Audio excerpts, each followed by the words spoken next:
Vamos lá, amados. Com a aula de hoje nós vamos fazer um fechamento, né? Tentar fazer um fechamento da matéria. E o que eu vou fazer? Pegar alguns equívocos que ainda a gente percebe que tem mais corriqueiro, né?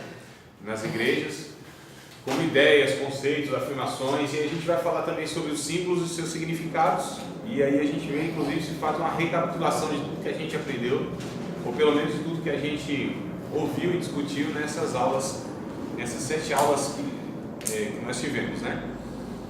Então a gente vai começar por algumas afirmações que se fazem, como por exemplo, Maria Madalena era prostituta, né? Então a gente já ouviu falar sobre isso, né? E aí, por que se afirma isso? Aliás, é isso mesmo? Não é. Então, por que se chegou a essa conclusão? Por que as pessoas atribuem a coitada da Maria Madalena, que já tinha uma perturbação de 7 demônios, ainda coloca sobre a vida dela, mas esse pecado, né? Que era prostituta. Vocês já ouviram falar. Maria Madalena, aquela mulher de vida fácil, aquela coisa toda, né? Mas não está escrito isso na Bíblia, e não há nenhum registro histórico que diga que ela era uma prostituta, né? Então, por que isso é afirmado até hoje, inclusive? Por conta de Lucas capítulo de número 7. E aí a gente vai ler o texto. Quer dizer, não vamos nem ler o texto, né? Vamos pegar como referência aqui. Nós já achamos o culpado. Aí, ó. Não é o Lucas, na verdade, viu, André? Não? Não, o Lucas não é. É o povo. É o cara que leu Lucas e leu errado. Entendeu? Mas ele já deixou assim de propósito, né? Para alguém começar.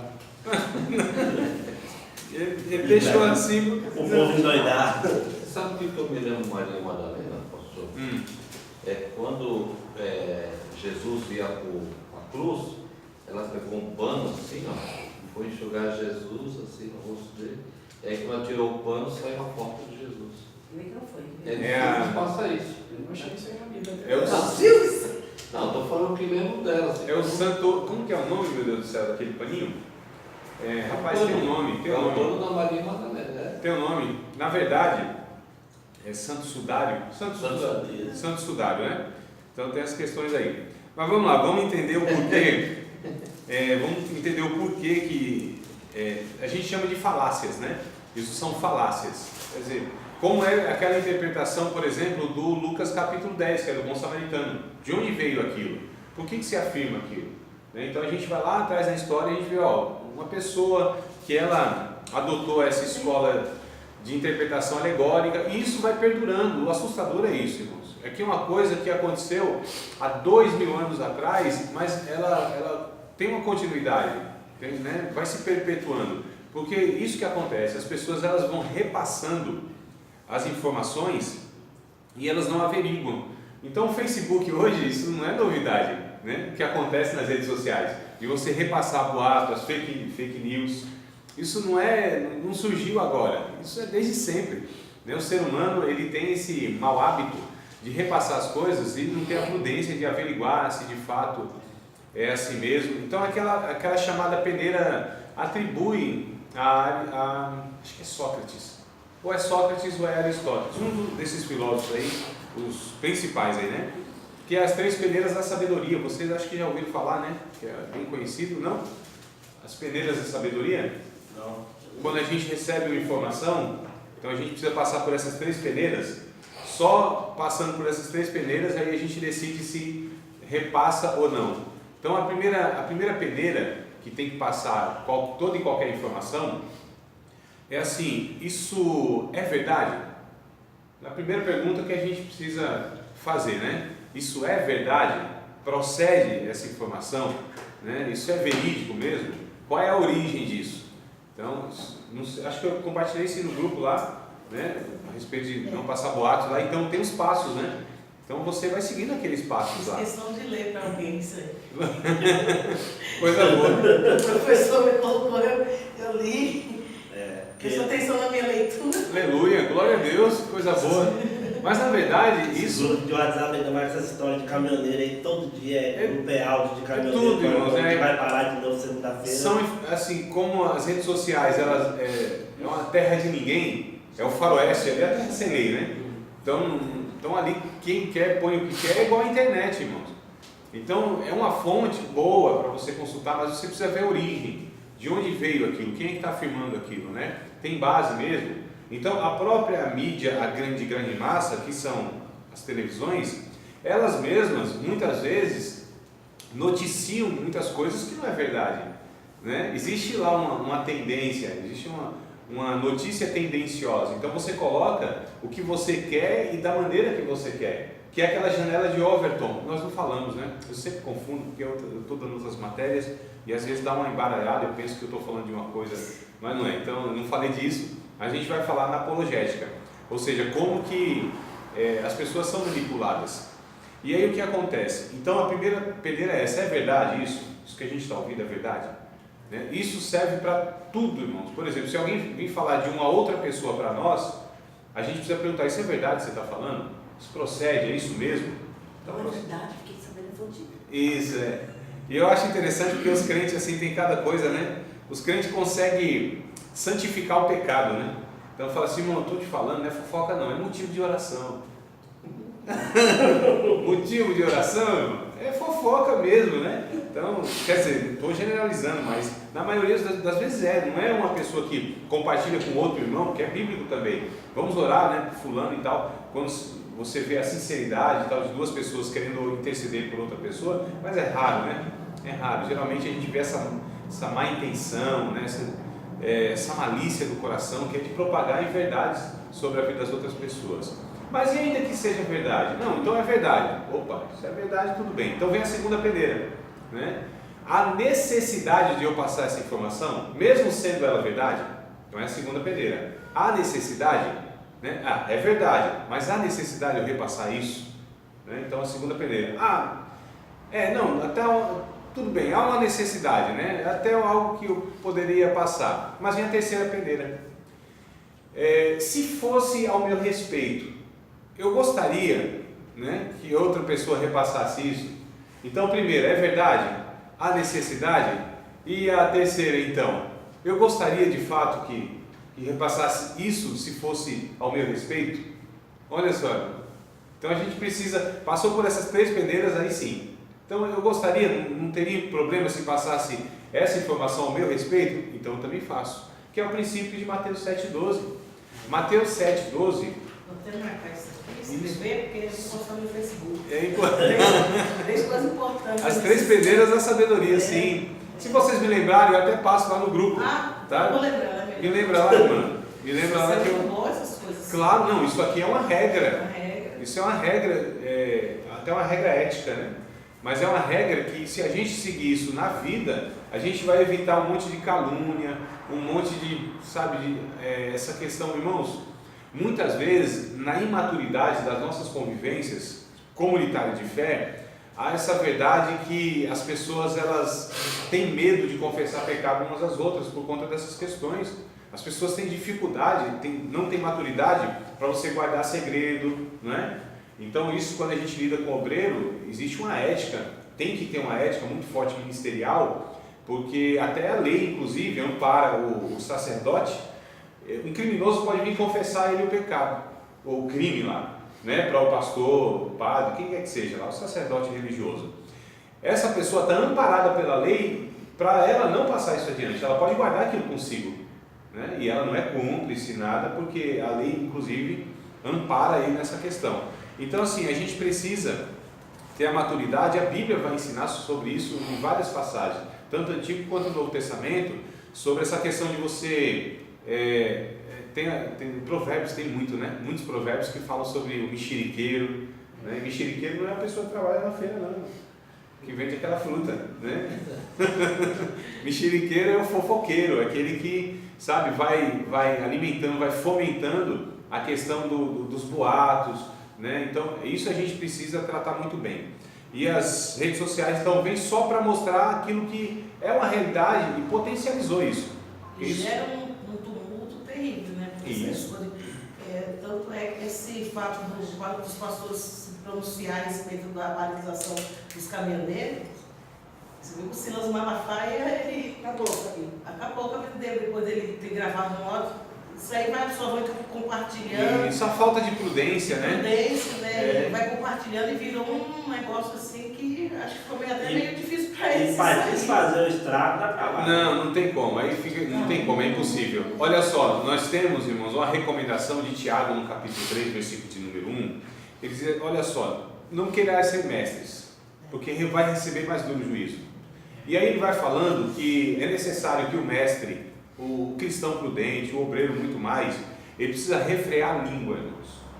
Né? A língua é algo que vai, para mim, a capacidade de você controlar as suas palavras é um sinal de maturidade. Para mim é um sinal de maturidade, é aquilo que você decide o que fala.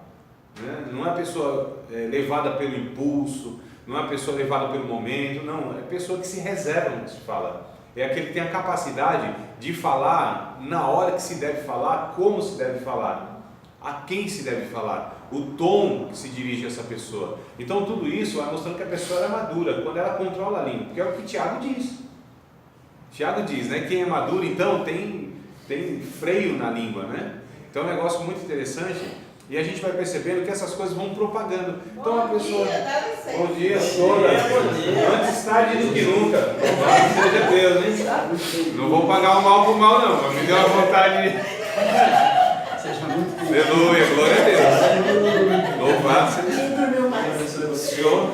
Lembrei do Salmo, né? Que o Salmo ele diz assim: Senhor, põe a guarda da minha boca, guarda a porta dos meus lábios. Você está me ensinando exatamente isso. Exato, então pra gente assim. Não ser levado pelo impulso, né? Glória a Deus, louvado seja o nome do Senhor. Graças a Deus. Ela está sentindo sua falta. Tá. E falando de vocês, mas bem, falando bem, rapaz. Porque eu sou eu nasci mesmo. Vamos lá, amados. Então a gente está falando sobre essa questão de você. Sim, Não, é verdade, nós estamos sentindo. sim, claro. Nós chegamos aqui e nós falamos. Faltamos a esposa Maria. Sem dúvida, não é brincadeira não. É o primeiro que chega. Claro, eu sou verdade. Olha, coisa boa, tá vendo? Quando falta, faz falta, né? O ruim é quando a pessoa falta e não faz falta, né? Aí é ruim, né, irmão? Então vamos lá, amados, para a gente não perder muito o foco. Quando a gente tem essa prática, e se tem muito na igreja, ou seja, de você repassar ensinos errôneos, isso é um prejuízo enorme. É o que a gente percebe que está acontecendo, que acontece muito frequentemente no nosso meio. Ou seja, se a pessoa, ainda mais nessa geração, essa mídia, né? Essa potencialização, porque assim, nós temos uma ferramenta que poderia propagar aquilo que é saudável, aquilo que é bom, mas infelizmente as redes sociais mostram o que está no coração das pessoas. Jesus disse, a boca fala do que o coração está cheio. Então é inevitável. E como então a gente teria essa potencialidade para multiplicar, para reverberar os ensinos bíblicos, aquilo que é correto, mas se usa isso muitas vezes para um prejuízo do Evangelho, né? Então, inclusive, irmãos, tem igrejas, um dia um irmão falou para mim, falou: André, eu prefiro em cada esquina uma igreja do que um bar. Eu falei: irmão, sociologicamente eu prefiro, mas espiritualmente talvez seja pior, porque tem igrejas que elas se tornam desserviço ao reino de Deus, trabalha contra o reino de Deus. Então tem lugares que não é que eu prefiro um bar, mas uma igreja ali, no sentido espiritual, é mais prejuízo do que um bar, né? Sociologicamente é preferível a igreja, né? Porque ali não vai ter um povo que vai encher a cara, pegar um carro, atropelar meia dúzia, matar e tal, aquela coisa. Então sociologicamente, claro, mas espiritualmente eu tenho minhas dúvidas, né? Então existem cristãos que fazem um desserviço para o reino de Deus. Ele trabalha contra o reino de Deus quando propaga as heresias, por exemplo. Eu sei que nem todos, irmãos, são desonestos, é por ignorância. Alguns sim, é ignorância com a desonestidade, né? E agrava mais ainda. Mas muitos são por ignorância. Mas a questão o ponto aqui a gente tem que ter muito cuidado quando a gente repassar um ensino, uma fala, tá certo? Essas 3 peneiras para nós é uma boa regra, né? A gente precisa ter isso aí como sendo um parâmetro para que a gente continue ou não aquilo que nós recebemos como informação. Mateus 7,12, ele estava dizendo, acabei não citando, Mateus 7,12, se nós aplicássemos isso na nossa vida, irmãos, em todas as relações, o mundo seria outro. Você pode pegar Mateus 7,12 para trás, Mateus 7,12 para frente. Nós poderíamos pegar e não praticarmos nada, o que é ensinado em Mateus 12 para trás e nem para frente. Ou seja, aleluia, louvado seja o nome do Senhor. E aí nós poderíamos, irmãos, não praticarmos todos os ensinos de Mateus 12 para trás, Antigo Testamento, Mateus 12 para frente, todo o Novo Testamento. Mas se nós colocássemos em prática esse Mateus 7,12, o mundo seria diferente. O mundo, a sociedade, a nossa família, a nossa conjugalidade, tudo seria diferente. Porque isso é uma regra, irmãos, que a gente tem que aplicar. Aquilo que a gente quer que os homens façam a nós, nós devemos fazer também a eles. Não é o ensino que está aí? Né? Olha só, já pensou? Então essa é a questão. Será que eu gostaria que alguém falasse mal de mim? Não, com certeza não. Então também não vou falar. Eu gostaria que alguém expusesse a minha situação, o meu pecado, né? Claro que não, então também não vou fazer isso. Eu gostaria que alguma pessoa me caluniasse? Lógico que não. Me difamasse? Lógico que não. São dois pecados parecidos, mas são diferentes, né? Porque a calúnia é a difamação. A calúnia é falar aquilo que eu não falei, e a difamação é falar aquilo que eu não sou. Isso dá um processo lascado, né? Como diz aí o outro, né? Então a calúnia e a difamação. Olha só, irmão, isso é grave. E aí, alguém falou aqui, não me recordo, quem faz isso, quem repara esse mal? Quem é que consegue? Aí tem aquela velha ilustração, muito conhecida e desgastada ilustração, mas vou usar ela, porque é a que eu tenho agora, no momento, que é aquela do travesseiro de pena. Vocês já devem ter ouvido. Não? Ninguém ouviu? Travesseiro de pena, muito conhecido, né? Que é aquele negócio que a pessoa pegou uma pessoa caluniou a outra lá e tal, e depois foi até se arrependeu, foi pedir perdão, mas ele disse, não, eu te perdoo, só que é o seguinte, aí foi até um certo andar lá do prédio, pegou um travesseiro de pena, né, então rasgou ele e jogou as penas e tal, disse assim, eu te perdoo, não tem problema, mas vai e junta todas essas penas aí que o vento espalhou. Eu falei, impossível, não tem como. Foi então, da mesma forma, o que você falou de mim, tá aí, ó, o vento levou, e quem que junta de novo? E quem que repara de novo? Né? Então é muito sério, irmãos, quando a gente vai falar sobre a vida de alguém. Você já aumentou, né? Ainda tem essa questão, né? Que a pessoa fala uma coisa aqui, chega lá na frente, nunca chega do jeito que... Muito, sempre vai piorando a situação. Então a questão para resumir aqui, né? Que eu acho que eu alonguei até demais. Então é por aí que a gente percebe que as doutrinas falsas, elas vão se arrastando por milênios, como é o caso do que a gente vai falar agora.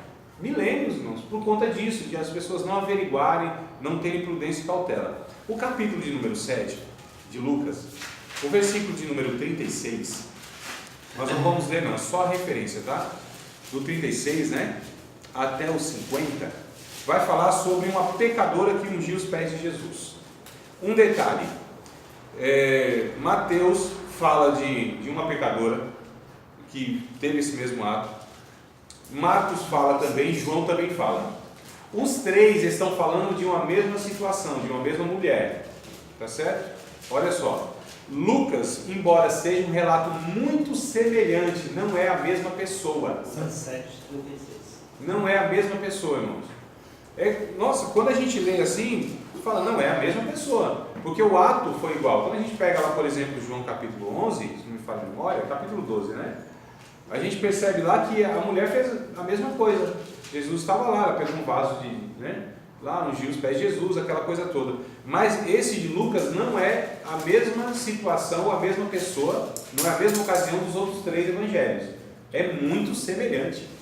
E aí acho que a maioria vai entender aqui, não sei se o Davi vai entender, porque é uma geraçãozinha um pouco atrás, né? Tu é novo, né, Davi? Sou novo, né? 3 anos. Não vai 3 anos de ministério. É novo também de idade, né, mano? Também. Então, assim, mas era aquele negócio, é igual o Denorex. Parece, mas não é. Então a gente fala isso aqui na classe, não tem jovens assim, eles não entendem nada. Mas vocês lembram, né? Então, Denorex, como não? Não lembra não desse comercial? Não? Foi o criador dele.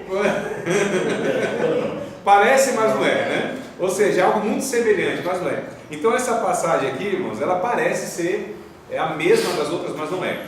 Então aqui é uma mulher pecadora. Esse termo pecadora naquela cultura equivaleria a dizer prostituta, tá certo? Então de fato era uma prostituta que teve esse ato aqui. Pecadora, nesse contexto aqui, quer dizer literalmente prostituta.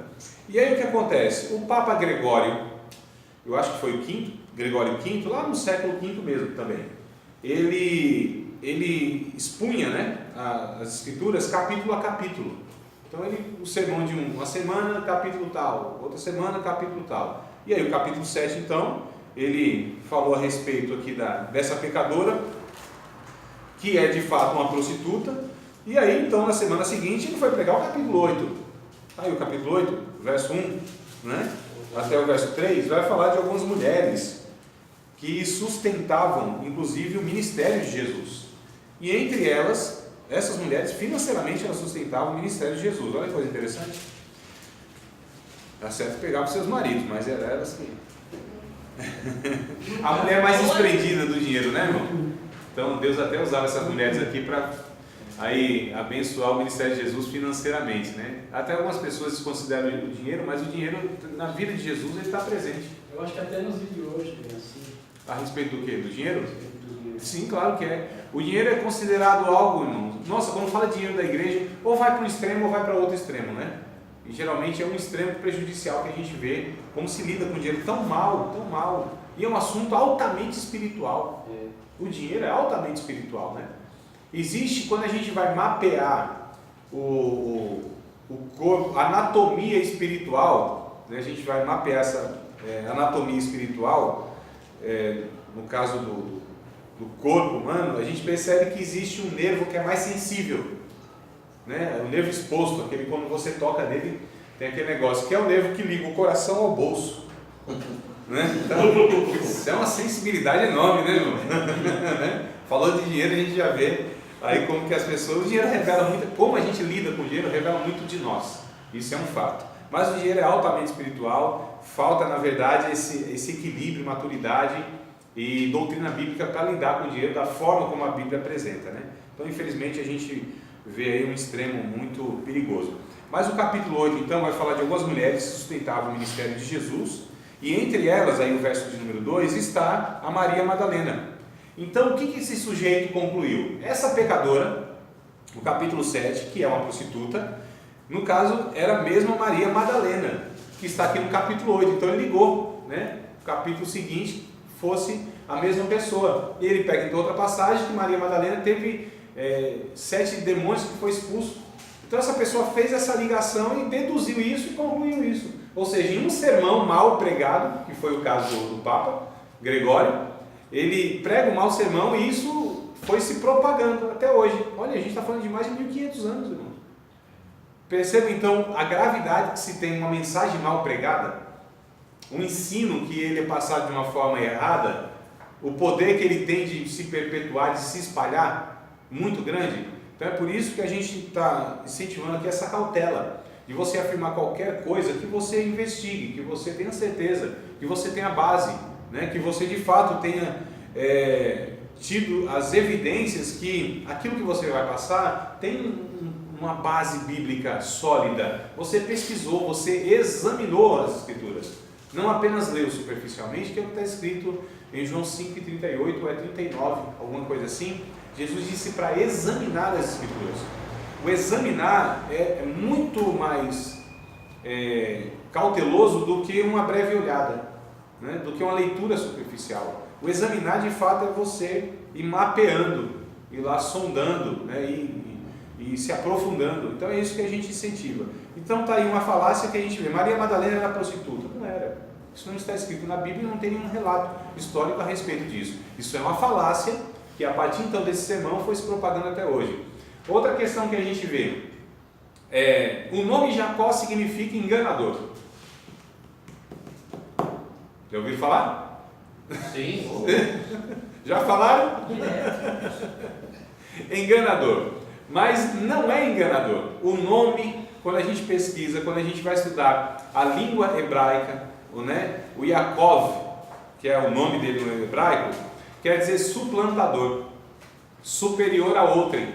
aquele que agarra o calcanhar, que de fato foi o que aconteceu quando ele nasceu, né? Agarrou o calcanhar, quer dizer, aquele que quis ser superior ao outro, ele queria de fato sobre o seu irmão ser superior. Só que o seu irmão Esaú é que dá a conotação de que o nome dele seria enganador, mas não é o nome do Jacó enganador. Então ele mudou, está lá em Gênesis, Jacó, que é o seu nome, quando ele nasce é dado o nome Jacó, ou seja, aquele que é superior ao outro, suplantador, não é? E aí lá no, acho que capítulo 36, verso 26 de Gênesis, aí sim, o Esaú que muda a raiz do seu nome, para Jacó para Iaquev. Iaquev quer dizer enganador, mas não é o significado do nome dele, foi o Esaú que chamou ele de enganador, porque 2 vezes ele já tem me enganado, né? Na questão lá do prato, da lentilha, e depois agora então assim, são erros que a gente vai perpetuando por falta do estudo adequado. Paulo, que era, aliás, Saulo, né? Que era grande, o nome Saulo, grande, tal, soberbo, orgulhoso, e aí quando encontra Jesus muda o seu nome de Saulo para Paulus, que é pequeno, humilhou ele, e aí Deus deu um novo nome, ele trocou de nome, também não foi mudado o seu nome, isso também não é bíblico, não é bíblico. Ele tinha 2 nomes, e ele usava esses 2 nomes, que era muito comum, inclusive, Simão Pedro, quem mais é que tem 2 nomes aqui? A gente, lá no Novo Testamento, principalmente, tem bastante. Bom, Simão é um, né? Simão, Pedro, Cefas. Tinha Tiago também? Não, Tiago não. Tiago é outro erro aí que você tem, daqui a pouco eu falo, o seu significado. Mas a questão assim, que era muito comum a pessoa ter 2 nomes. E o nome Saulo, que é Saul, era o seu nome hebraico. E o Paulus, era o seu nome de cidadania romana.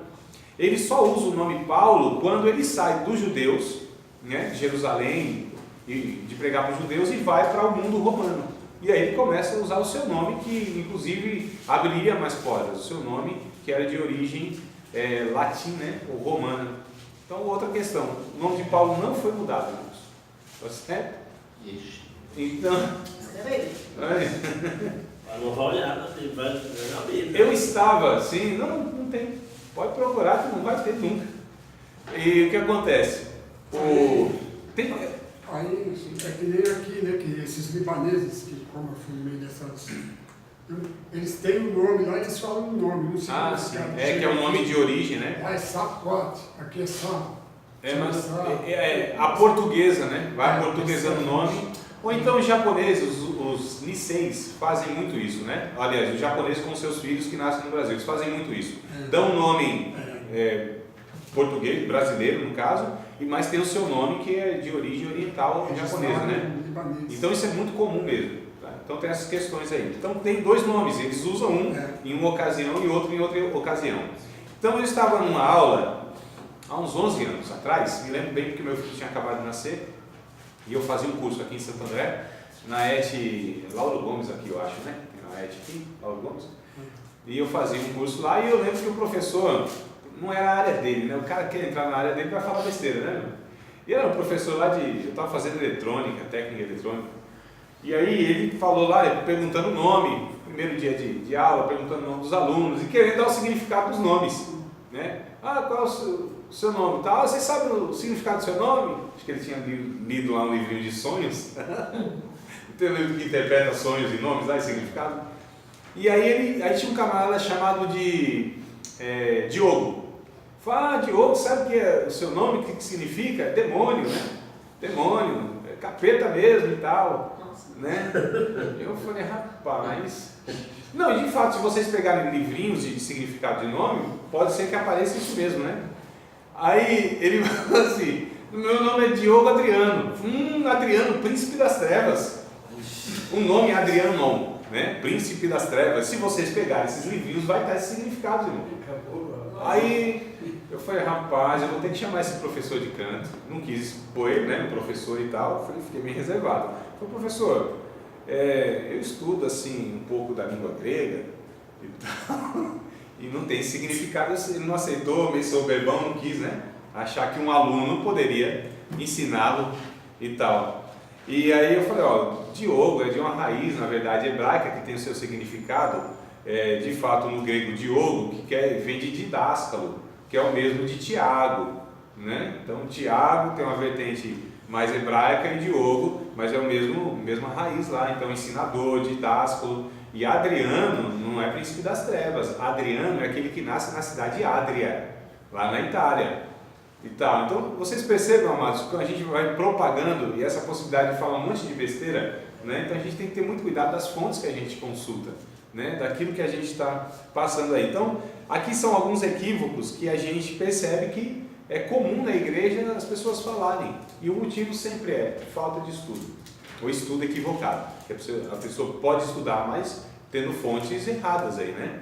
Então tem essa questão também. Então tem muita gente aí que vai pesquisar em fonte que não é confiável, tá? Eu passei para vocês uma lista de ensinadores, eu passei uma aula aqui, outra, acho que foi na matéria passada ainda, né? Uma lista, né? Lembra lá? Então aquelas pessoas são confiáveis, não é que elas são absolutas em tudo que falam, mesmo elas devem ser também questionadas, mas assim, são ensinadores. Então, ensinadores, quando a gente tem a fonte mestres, e nós que estudamos, nossa fonte são os mestres, não são os evangelistas, não são esses pregadores que estão na mídia, porque infelizmente a maioria deles não são dados ao estudo, irmãos, tá certo? Tem carisma, aquela coisa toda, né? Então atrai multidões, as pessoas ouvem e tal, mas não são pessoas que são dadas ao estudo. Muitas delas não tiveram um preparo teológico, que a gente sabe, principalmente em igrejas pentecostais, isso não é uma exigência que se tem para separar ninguém para o ministério. Então a pessoa é gente boa, tem carisma, é usada através dos dons do Espírito, então essa pessoa já tem um caminho aberto e ela vai sendo introduzida, né? Eu ia falar intrometida, não, mas introduzida, é que um se intromete, né? Mas vão sendo introduzidas assim no ministério, e aí o que acontece, amados? O obreiro que ele não que ele não se dedica ao estudo, possivelmente vai cometer um monte de equívoco. Ainda, a gente estudando, a gente ainda, uma coisa ou outra, né? A gente acaba passando errado, então imagina só. Então aqui são alguns dos equívocos, tem outros mais, vocês queiram falar alguma coisa aí?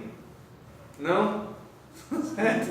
Na questão do nome Sim. do Paulo, pelo menos a Bíblia dá que ele muda aqui, ó, no Atos 13, versículo 9, né? Todavia Saulo, também chamado Paulo. Isso. Também chamado Paulo. Também chamado Paulo. Até aqui ele vem tratando só como Saulo. Então, mas não é que Deus mudou o nome dele, ó, tu agora serás, como foi com Jacó, por exemplo, né? Israel, né? Isso, era Jacó, agora é Israel e tal. Ele era Saulo, também chamado Paulo. Então também, ele tinha os dois nomes, né? Que era comum, inclusive. Então assim, não é que Deus mudou o nome dele. Lá no caminho de Damasco, capítulo 9 de Atos, e aí ele teve encontro com Jesus, e agora Jesus disse, teu nome vai ser Paulo e tal. Não tem essa... Que é isso que eu vejo que as pessoas falam, afirmam, e não tem, a Bíblia não mostra isso em lugar nenhum, tá? E ele tinha os dois nomes mesmo, né?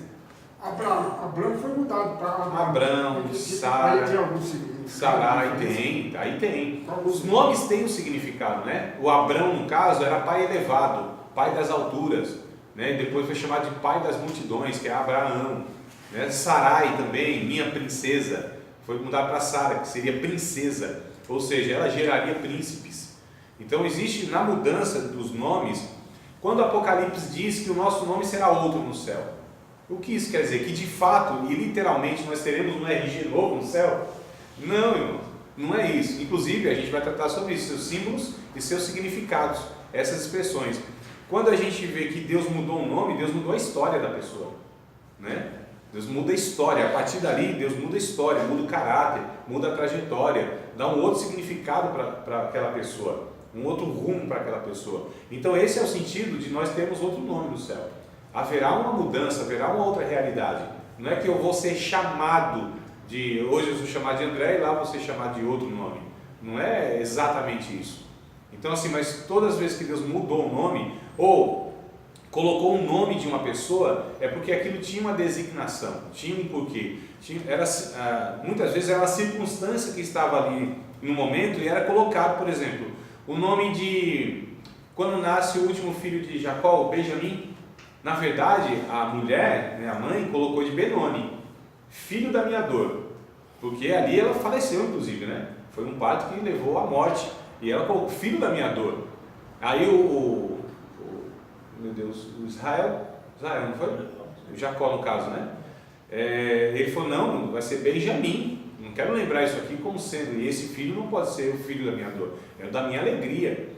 A gente vê em Eli, por exemplo, quando Eli lá morre e a sua nora, me parece, houve aquela notícia, né? A arca foi levada de Israel, a glória se foi, e aí colocou o nome do menino e acabou, foi-se a glória.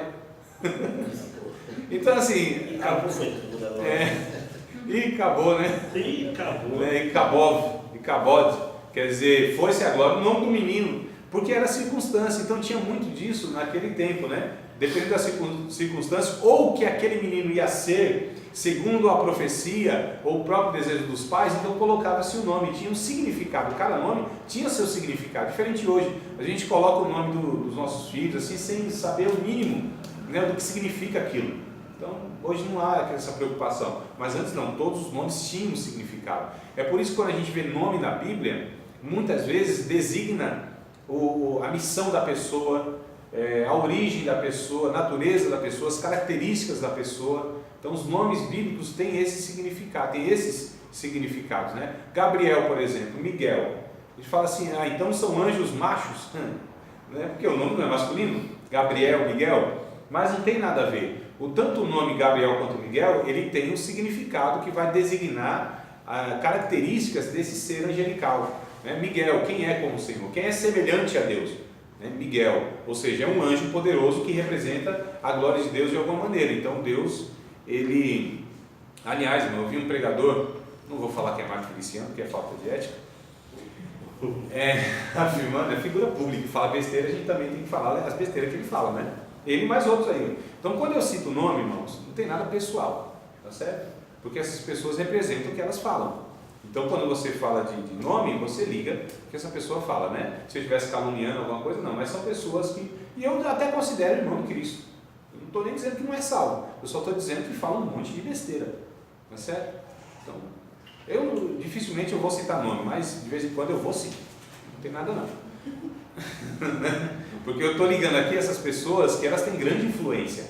Então a gente precisa falar, irmão, cuidado com essa pessoa aqui. Eu não estou falando que é um herege, um falso profeta. Eu estou dizendo que essas pessoas falam um monte de besteira e influenciam um monte de outras pessoas. E elas não são referência para nós de ensino. Tá certo? São irmãos nossos e tal. A gente acredita que vai morar junto no céu. A gente deve orar por esses irmãos, inclusive para que eles se despertem e tenham mais prudência, né? Porque o poder de influência que eles têm é um negócio absurdo. Então é isso que acontece, vai propagando todas essas besteiras, porque as pessoas, quem ouve? Você acha que ouve André? Você acha que ouve professor de escola bíblica dominical? Você acha que ouve aí professores de teologia? Não ouve. Essas pessoas ouvem os evangelistas, as pessoas que têm o microfone na mão, a grande massa na mão, né, que passou pelo Camboriú. Então ouve essas pessoas aí.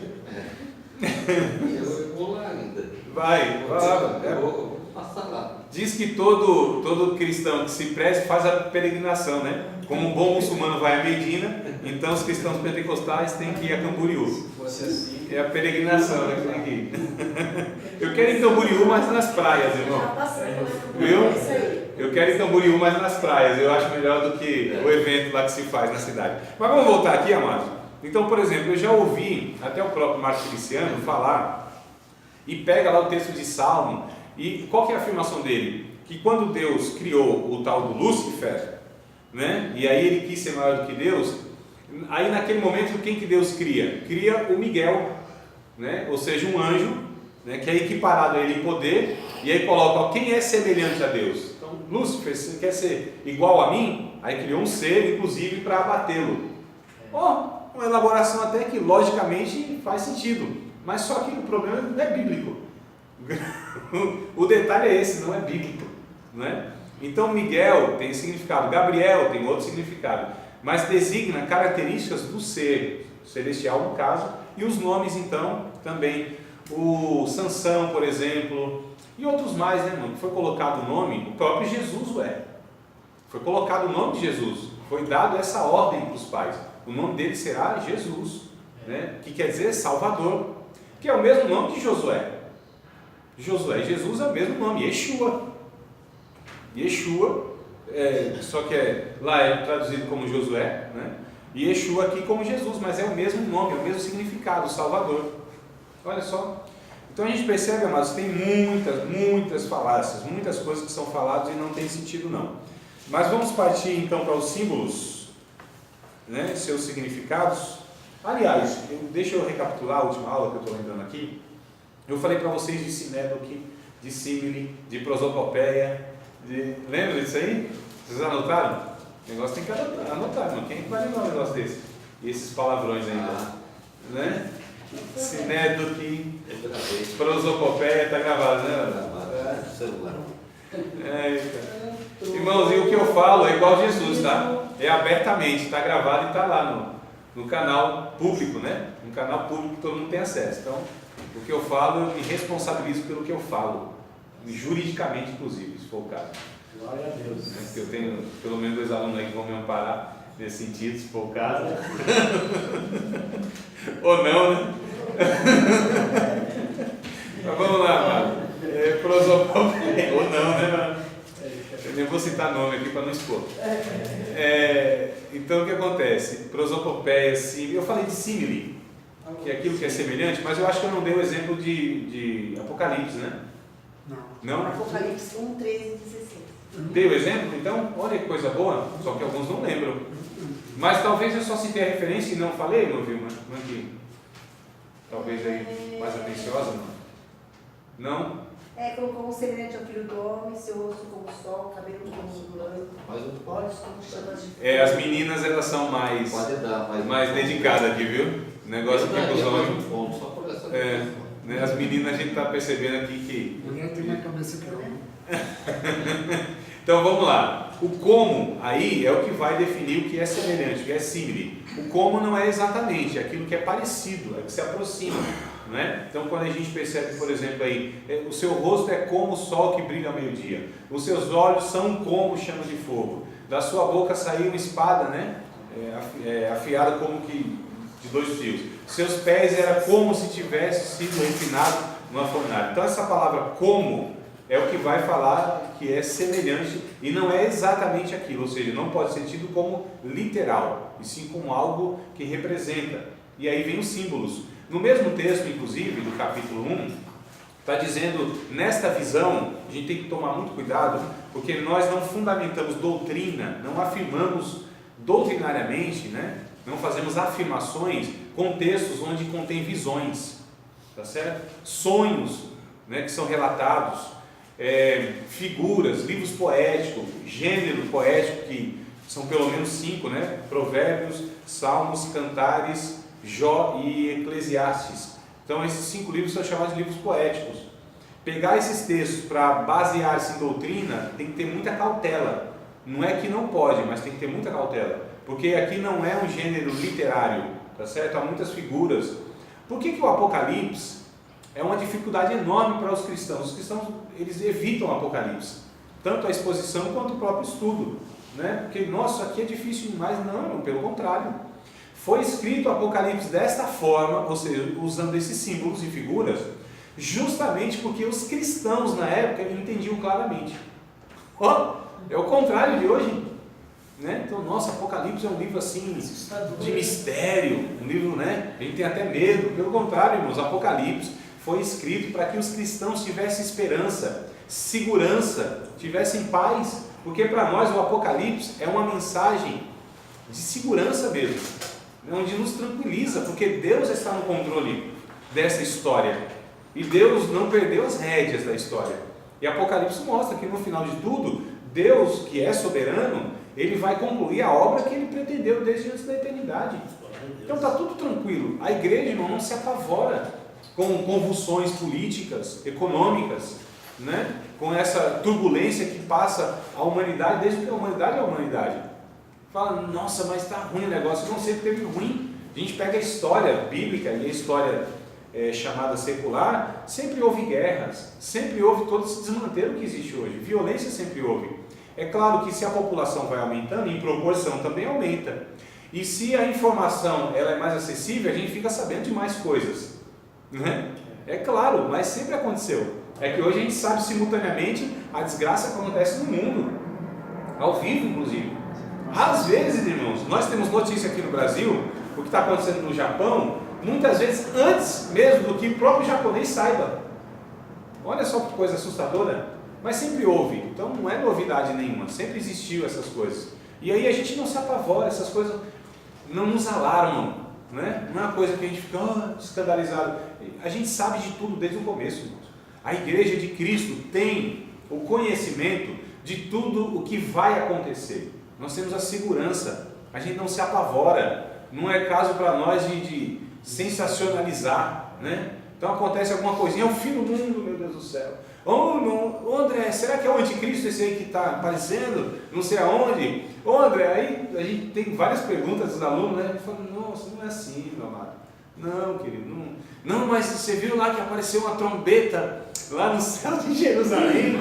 Isso aí foi bom, essa aí rolou. Meu Deus do céu, não, amado, mas não, meu irmão, não são essas coisas assim, e essas coisas não nos alarmam em nada, porque nós sabemos o processo histórico, bíblico, profético, escatológico, né? Então é tranquilo para a gente. Então o Apocalipse nos dá essa segurança, irmão, porque o que vai acontecer a gente sabe, a gente já tem na mão o roteiro todo, né? Então quando a gente lê Apocalipse, para nós é motivo de nós glorificarmos a Deus. Quando a gente lê Apocalipse, a gente sabe que a injustiça vai ser punida, né? Que o ímpio vai ter a sua justa retribuição, que o fiel ele vai ser recompensado, que Deus já garantiu o nosso final. Então nós temos a segurança. Como nós temos essa segurança profética, escatológica, doutrinária, bíblica, vinda da boca de Deus, gerada pelo Espírito Santo, transmitida pelos profetas e os apóstolos, então nós temos a segurança, nem a morte nos atemoriza, nem a perseguição religiosa, política pode nos tirar da estabilidade emocional. Então a gente é tranquilo. Os cristãos que entenderam isso, eles enfrentaram os reinos, eles enfrentaram os impérios, eles enfrentaram os algozes diante da face da morte com a serenidade, louvando a Deus, glorificando a Deus, dando testemunho de fé. E as pessoas olhavam aquilo e se espantavam. Como que pode um ser humano nessa situação ter essa segurança, ter essa paz? Por conta disso, que conheciam a palavra de Deus. Que é coisa mais bonita do que os três lá na fornalha. Exato. Olha que coisa interessante, né? O Sadraque, Mesaque e o Abidnego entraram na fornalha e não tiveram medo. Sadraque, Mesaque e Abidnego. Quem é do fogo sabe. Qual é o nome deles mesmo, irmão? Sadraque, Mesaque. O nome Não, o nome é... Eu vou colocar um quarto, tá? Belsazar. Sadraque, Mesaque, Abidnego e Belsazar. Belsazar é Daniel. Daniel. Tá. Misael. O nome do meu avô era Pedro Ananias. O nome do meu avô, Pedro Ananias. Ananias, ó, captasse a mensagem, ó. Amado mestre. Captei a mensagem, amado mestre. Ananias e qual foi outro, irmão ali, que ele não falou? Deu uma referência? Misael, Ananias. Não teve fim, E? Tem aquele jogo que o cristão não pode jogar, que é jogo de azar, né? Que seria... Aí fala... o Azarias, olha aí, ó. Daniel, Misael, Ananias e Azarias. Esses são os nomes e tem os seus significados, cada um. Deus é meu juiz, agora eu esqueci. Deus é gracioso, tem lá o significado dos nomes. Mas foi mudado, os nomes deles foram mudados, né? E ali, inclusive, tinha um motivo e tal, que eu não vou entrar nesses detalhes agora. Mas por que eu estou falando isso? Por que a gente chegou nesse assunto? Porque o Mário citou os três nomes da... Obrigado, mano. É isso aí. Só para ver se você Nossa, estava... Para mostrar o tamanho da fé, da certeza que Deus dá no livramento. Aí você vê então, diante da face, a segurança que eles tiveram. E olha só, irmão, que lição que nós temos aqui, diante dessa realidade que nós temos no nosso Brasil, que é esse evangelho triunfalista, né? Ou seja, a pessoa vai vencer e muda a situação a todo custo. Não, eles disseram, olha, nós não vamos nos dobrar, ó rei, a essa situação. Isso aqui era declarar, ou era negar o próprio nome de Yahvé. E o Senhor vai nos livrar. Mas se Ele não nos livrar, não muda. Então ele sabia, Deus pode nos livrar, Ele vai nos livrar. Mas e se não acontecer? E se não livrar? A gente não vai alterar a nossa decisão de fé. Se a gente morrer, a gente morre e acabou. Ele pode nos livrar, mas se ele não nos livrar, o rei, saiba que a gente não vai se dobrar esse decreto teu. Não vamos. Então a gente já percebe aqui, né, toda essa realidade, ou seja, o conhecimento, a clareza da mensagem divina, do caráter divino, da Bíblia Sagrada. Então, quando nós temos, irmãos, essa segurança, essa convicção e essa afirmação das Escrituras Sagradas, isso vai inevitavelmente implicar em uma qualidade de vida espiritual. Isso é fato. Quando nós conhecemos a Bíblia, ou nos aproximamos, né? A gente também não tem a soberba de achar que a gente absolutamente sabe de tudo da Bíblia, mas quando a gente se aproxima da verdade bíblica, isso vai implicar, isso mostra a qualidade de vida de um cristão, como que ele vive, sua maturidade cristã. Ele reproduz Cristo, isso é um fato, porque ele está sendo alimentado e transformado pela palavra de Deus, que é que transforma, irmão. Palavra de pregador não transforma ninguém, tá certo? Ensino pode ser mais elaborado que for, mas se não contém a mensagem divina, não transforma ninguém. Amados, eu vou dar uma dica para vocês. Hashtag fica a dica.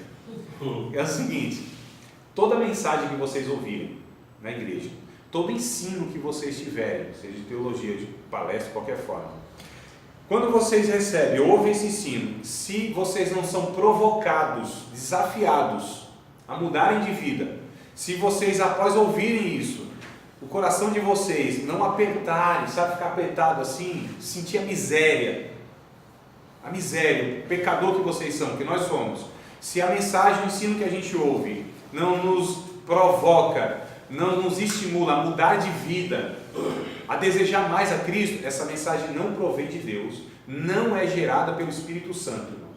O cara pode fazer o que for, o fogo pode cair, mas se essa mensagem não provoca essas reações em nós, isso não provém de Deus.